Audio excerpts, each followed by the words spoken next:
Депутаты Госсовета комментируют обновленную стратегию развития региона и планы ее выполнения. Так, заместитель председателя парламента Коми Сергей Артеев отметил, что там, где будет экономический рост, будет и социальное развитие. И напомнил о необходимости особых условий для наших предпринимателей, в том числе и будущих.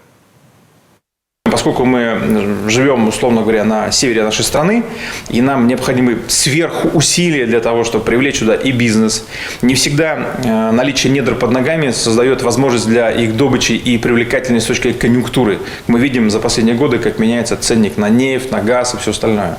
Мы должны думать о том, чтобы эти экономические, налоговые условия были мега привлекательными. В совместную работу по реализации стратегии развития Республики Коми включились и правительство, и Госсовет. Как отметил Владимир Уйба, инструменты достижения этих целей требуют серьезного усиления. 2020 год самым серьезным образом перевернул многое из того, что было задумано и запланировано в экономике как на уровне федерации, так и на уровне республики. Более того, прошедший год подсветил те самые слабые звенья, по которым судят о прочности всей схемы или всей цепи.